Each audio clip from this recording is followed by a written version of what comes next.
Imagine standing in the middle of a city where every corner feels like it's watching you, where every step feels unsafe, where the atmosphere itself weighs on your chest.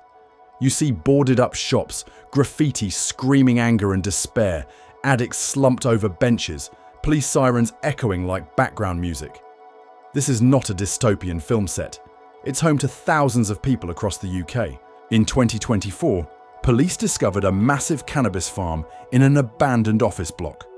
It was one of dozens uncovered in the past 2 years, highlighting how abandoned spaces are repurposed for crime rather than housing or businesses.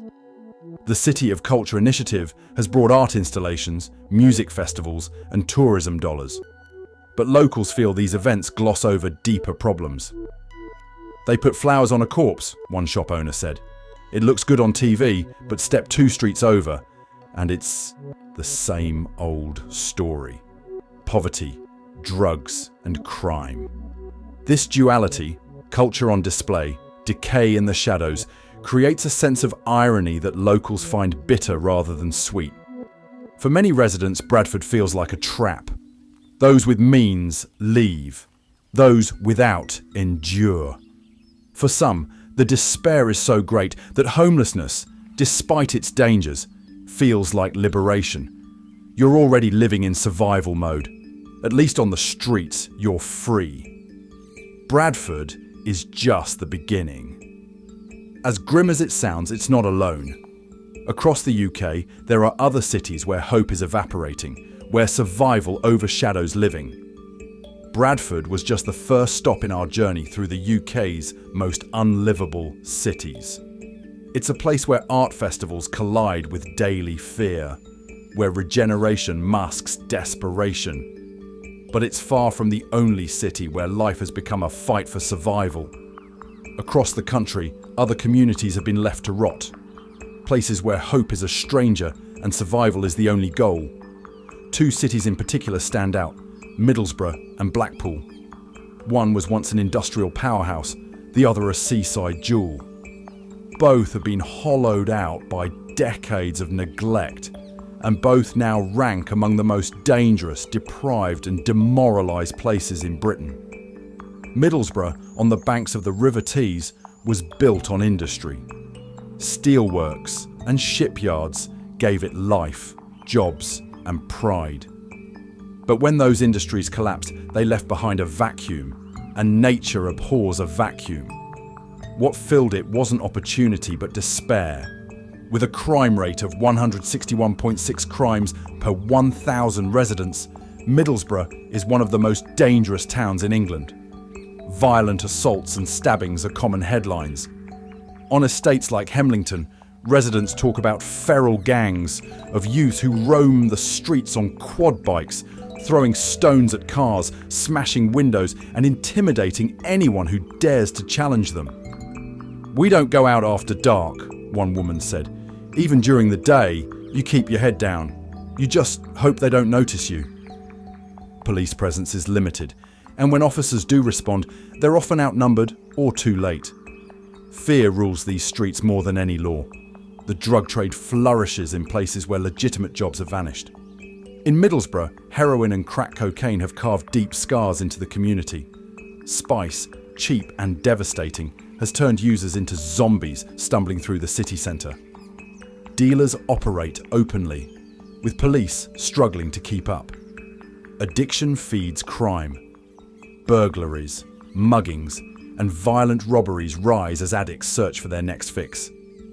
For many residents, it's a cycle they see every day. Drugs bring crime. Crime brings fear. Fear brings isolation. Walk through the centre of Middlesbrough and you'll see shuttered shops, abandoned buildings, and streets that feel forgotten. The high street, once bustling, is now lined with payday low stores, pawn shops, and charity outlets. Deprivation isn't hidden, it's everywhere.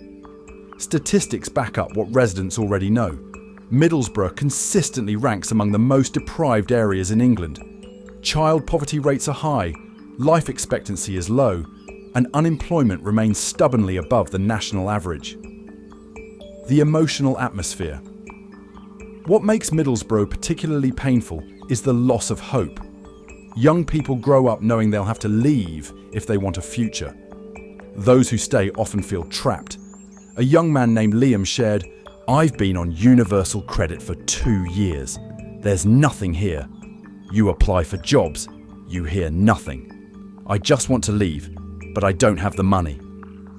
Older residents remember better days, but those memories only make the present feel worse. For many in Middlesbrough, the dream is simple: leave. But leaving requires money, connections, opportunities, and those are in short supply. So people stay, trapped in a city where every day feels like survival, where the streets belong to gangs and dealers, and where community spirit has withered. It's no wonder some say they'd rather face homelessness elsewhere than stay here. If Middlesbrough's story is one of industrial decline, Blackpool's is one of broken promises. For generations, it was Britain's favourite seaside escape. Families flocked to its piers, its beaches, its bright lights. But behind the tourist facade lies a darker reality, one that most visitors never see: crime and violence. Behind the glitter, Blackpool ranks among the top 5 most dangerous towns in England, with crime rates exceeding 160 per 1,000 residents. Violent assaults, stabbings and drug-related crimes dominate local headlines. For many locals, the bright lights of the promenade are just a mask covering a much darker reality. Tourists might not notice, but residents see it daily. Fights outside pubs, addicts passed out in alleys, police sirens cutting through the night. One local summed it up: "The tourists see the lights. We see the shadows." Blackpool is paradoxical. Millions visit each year, spending money on hotels and attractions, yet the city itself remains one of the most deprived in England. 23% of its neighbourhoods are in the most deprived 1% nationally. Seasonal tourism jobs don't pay enough to lift people out of poverty, and many locals rely on benefits to survive. Housing is another issue. Cheap guest houses, no longer profitable, have been converted into low-rent accommodation. Many of these are in poor condition, attracting vulnerable tenants and creating pockets of concentrated poverty. Homelessness is visible everywhere. Tents line the edges of parks. Doorways become shelters. People beg for change outside arcades and supermarkets. Aggressive begging, sometimes accompanied by threats, has become common. The sight of rough sleepers in the shadow of tourist attractions is jarring. It's a stark reminder that while visitors enjoy cheap holidays, locals are struggling to survive. Blackpool's drug problem is severe. Heroin, crack, and spice are common, with spice in particular creating scenes that shock even hardened residents. Users collapse in the street, their bodies locking up mid-motion. Dealers operate in broad daylight, and addicts steal or beg to fund their habits. The combination of drugs, poverty, and homelessness creates a feedback loop that drags the city deeper into despair. Blackpool is 2 cities in one. There's the one tourists see: bright lights, happy families, candy floss, and roller coasters. Then there's the one locals live in: poverty, crime, addiction, and hopelessness. For many residents, the divide is insulting. Regeneration projects focus on the tourist areas, while the neighbourhoods where people actually live remain neglected. One resident put it bluntly: they care about the lights, not the people. In both Middlesbrough and Blackpool, the same pattern emerges. Crime breeds fear. Poverty breeds despair. And regeneration, when it comes, only papers over the cracks. For people in these cities, life isn't about living, it's about surviving. You keep your head down, avoid trouble, and hope tomorrow isn't worse than today. For some, the idea of leaving everything behind, even to sleep on the streets of another town, feels like a release. It's not about homelessness being better. It's about these cities being that bad. Some cities fail quietly, their decline hidden behind closed doors. Others fail loudly, in full view of anyone who cares to look. Newcastle and parts of London fall into the second category. Their problems are impossible to ignore. They spill onto the streets, into the parks, onto the buses and trains. These are cities where danger isn't just a statistic, it's an experience. Places where the line between survival and disaster is razor thin. In Newcastle, rough sleepers fight not only the cold, but also violence from those around them. In London, wealth towers over tents pitched in alleyways. The contrast is sickening. This is the next chapter of our journey. Newcastle, a city where street life has become a battleground, and London, where affluence and destitution live side by side like an uneasy truce. Newcastle has long been known as a vibrant city. Its nightlife is legendary, its people famously friendly. But for many who live there, the city has changed. Behind the party image lies a darker reality, one that residents and rough sleepers know all too well. The Northeast experienced the steepest rise in rough sleeping in the entire country, up 53% in 2024. In Newcastle, the number of rough sleepers is estimated at 335 people, a figure that continues to rise. Shelters are overwhelmed, turning away young people nightly. Rough sleeping here is not just sleeping under a bridge, it's survival in hostile conditions. Caroline, a 40-year-old woman living rough, described the fear. It's a volatile environment. I don't feel safe as a woman on the streets. I don't take drugs, I'm just trying to get some help. But you're vulnerable out here every second. Caroline's story is not unique. Across the city, rough sleepers face threats, theft, and violence. Some are assaulted by passers-by, others by fellow rough sleepers struggling with addiction and mental illness. The streets themselves are hostile, and there's no safe space to retreat to. Newcastle has a growing drug problem, particularly with spice and heroin. Spice, cheap and potent, creates a disturbing scene where users freeze, collapse, or wander like zombies. Many rough sleepers turn to drugs as a coping mechanism against the cold, hunger, and trauma. This addiction fuels crime. Burglaries and robberies spike as addicts seek money for their next fix. Violence often follows. Stabbings, fights, assaults. It's not unusual to hear of a stabbing near a shelter or a fight breaking out in a public square. Police presence has increased in some areas, but residents report feeling little safer. Officers are stretched thin, and violent incidents still occur daily. CCTV cameras watch over the city centre, but crimes often go unpunished. A shopkeeper in Granger Street said, "We see fights every weekend." The police come, arrest someone, and a week later, they're back. It's a cycle nobody breaks. For those not living on the streets, life isn't easy either. Many avoid certain areas at night, particularly parts of the city centre and areas near shelters. Parents keep their children close. Women travel in groups. The friendliness Newcastle is known for still exists, but it's overshadowed by fear. The emotional atmosphere is one of exhaustion. Residents feel they've been abandoned by policymakers. Rough sleepers feel invisible until they're treated as a nuisance.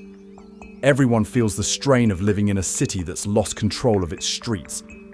For some, leaving feels like the only solution, but for those who can't leave, survival becomes the only plan. London is often described as two cities in one, the glamorous world of wealth and opportunity and the grim reality of poverty and neglect. In boroughs like Westminster, Camden and Lambeth, this contrast is impossible to miss. £1 million townhouses share streets with makeshift tent encampments. Luxury cars pass rough sleepers huddled under blankets. Here, homelessness isn't just visible, it's in your face, a daily confrontation with inequality. On a single night in autumn 2024, 1,318 people were counted sleeping rough in London, a 16% increase from the previous year. The city now accounts for 28% of all rough sleepers in England. In Westminster alone, 388 rough sleepers were recorded, a 40% rise year on year. Camden and Lambeth also saw spikes. These figures only count those visible on that night. The real number, including those couch surfing or in hidden camps, is far higher. Tents line underpasses, parks, and the edges of shopping districts. Some rough sleepers create small communities, others stay isolated. Either way, they live under constant threat. From the cold, from abuse, from police dispersals. London has seen a surge in knife crime over the past 3 years, with rates rising by over 50%. The city now accounts for nearly 1/3 of all knife offences in England. Robberies and assaults are commonplace, and many residents avoid travelling alone after dark. Mugging rates are equally alarming. Only 1 in 20 muggings in London are solved, leaving victims with little faith in justice. The fear is particularly high in boroughs with high deprivation. Violent and weapons offences are 2 to 2.5 times more common in the poorest 10% of areas compared to the richest. What makes London uniquely harsh is its contrast. In Westminster, homeless people sleep outside stores selling handbags worth £5,000. In Camden, tents sit within sight of multi-million-pound flats. Lambeth streets see both high-end cafes and queues at food banks. This divide isn't just economic, it's emotional. For those living in poverty, the wealth around them feels like a taunt. For those living in luxury, the visible poverty feels like an inconvenience to be ignored. Aggressive begging has become common in parts of London. Some rough sleepers ask politely for change, others shout, follow, or threaten. This aggression often stems from desperation or addiction, but it further isolates them from the public. At the same time, rough sleepers face hostility. They're spat on, verbally abused, moved on by police, and treated as criminals for existing. The streets are a constant battlefield. In London, the gap between those who thrive and those who barely survive is wider than anywhere else in Britain. This contrast creates a city where the poor feel invisible and the rich feel detached. Public spaces, instead of uniting people, become arenas of quiet hostility. In both Newcastle and London's hardest-hit boroughs, there's a shared feeling. Life is not safe. Whether you're a rough sleeper fighting to survive or a resident avoiding the wrong street, the city feels hostile. The phrase, "I'd rather be homeless," resonates here, because for many, the line between homelessness and housed poverty is thin. You may have 4 walls, but if fear keeps you prisoner, is that really living? The cities we've explored, Bradford, Middlesbrough, Blackpool, Newcastle, and London's harshest boroughs, are not outliers. They're mirrors reflecting something deeper about Britain itself. They show what happens when a society allows parts of itself to rot while polishing others to a shine. They show what happens when poverty is ignored, crime becomes routine, and homelessness is treated as a nuisance instead of a tragedy. Cities like Middlesbrough were built on industry, steel, shipbuilding, manufacturing. When those industries collapsed in the late 20th century, they left behind unemployment, poverty, and disillusionment. New industries never filled the gap. Generations later, the scars remain. Children grow up in households where no one works. Entire estates become no-go zones, not because of their residents' character, but because society abandoned them. The austerity policies of the 2010s cut deep. Local councils lost funding. Public services were stripped back, and community programs disappeared. Youth centres closed, mental health services dwindled, and drug treatment facilities struggled to cope.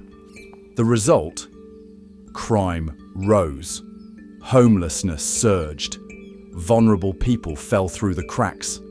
Britain's housing market is broken. Affordable housing is scarce, social housing waiting lists stretch for years, and private rents are unaffordable for many. This forces people into unsafe accommodations or onto the streets. In Blackpool, former guest houses now serve as overcrowded, low-rent housing for those with nowhere else to go. In London, people sleep in tents within sight of luxury apartments they could never afford. The explosion of drug use, spice, heroin, crack has devastated these communities. Addiction is both a symptom and a cause of urban decay. It fuels crime, terrifies residents, and isolates users. Mental health services, meanwhile, remain chronically underfunded. Many rough sleepers struggle with untreated mental illnesses, left to fend for themselves in hostile environments. Statistics can numb us. Stories cut deeper. Caroline is 40 years old. She ended up on the streets after fleeing an abusive relationship. Without support, she found herself sleeping rough in Newcastle, where she faces daily threats. "I don't take drugs. I just need help. But you're judged for being out here, even if you're not like the rest. People think we're all the same. We're not." She's been attacked twice, once by another rough sleeper, and once by a passerby who spat on her. "They see you as dirt, but I'm still a person." Liam is 24. He's never had a full-time job.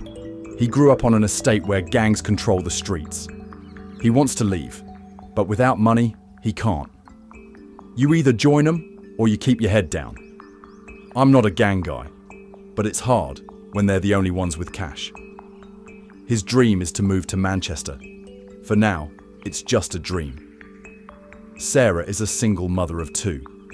She lives in a converted guest house in Blackpool, where dealers operate openly.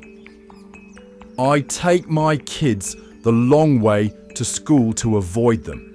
They shout stuff. They try to sell to anyone. I don't want my kids seeing that, but they do." She works part-time, but her wages barely cover rent. "They say this is a tourist town. For who? Not for us." David works in central London as a cleaner. He sleeps in a tent in Westminster because he can't afford rent. "I clean offices where people make more in a week than I do in a month. I wash their floors, then sleep on the pavement outside. They don't even see me." His story is the ultimate irony of London. The city needs workers like him, yet offers them no place to live. After hearing these stories, the phrase makes more sense. It's not about romanticizing homelessness. It's about rejecting environments that feel like prisons. In Middlesbrough, staying means living in fear of gangs.